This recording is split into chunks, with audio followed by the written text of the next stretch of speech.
KWL Louisiana News at 6 begins with breaking news.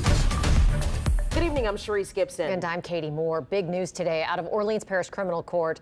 92-year-old Catholic priest Lawrence Hecker has been declared mentally incompetent to stand trial for rape, kidnapping, and other charges. Our David Hammer investigation with our partners at The Guardian got Hecker on camera last August admitting to molesting several children.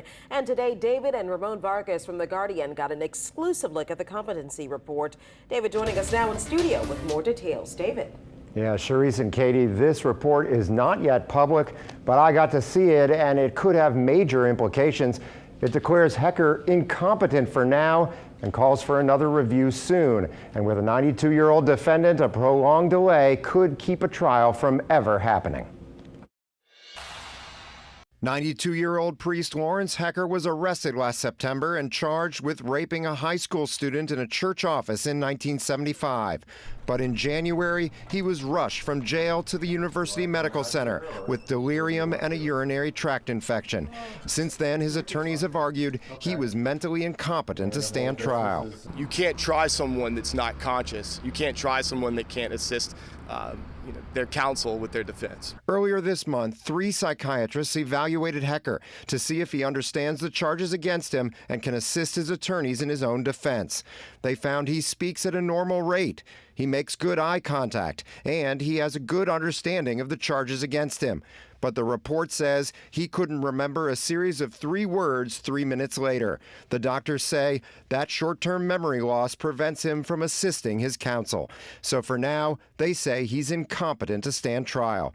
We spoke to District Attorney Jason Williams the day their report was filed. He said he thinks Hecker is faking it. The court should not view that as real. They should see it for the malingering that it is, and we should get a trial date. And we should be able to move forward with his prosecution so that he can spend the rest of his life in jail for the crimes he committed. Told about the doctor's report, Richard Trahant, a lawyer for Hecker's alleged victim, said his client is frustrated and disgusted. You know, you get the machinations of pedophiles, people who protect them, lawyers who represent them, and somewhere buried in all this has got to be justice. Hecker's defense attorney, Bobby Hortzberg, declined comment today. So did the DA's office and the judge. We interviewed Hecker last August. He stood in the heat for 18 minutes, answered all our questions, and admitted having sex with several teens in the 1960s and 70s. Williams said his prosecutors will show any evidence they can at the next hearing, May 23rd. He's obviously malingering. Because he certainly was competent in David's interviews, he's been competent in other interviews, and now that he's been charged with a crime, all of a sudden now he can't tell his left from his right. Now, the mental evaluation was done by Dr. Sarah DeLand, Janet Johnson, and Shelby Buckley. It says Hecker's short-term memory could improve as he recovers from his physical ailments. We left a message for Dr. DeLand seeking comment and have not yet heard back.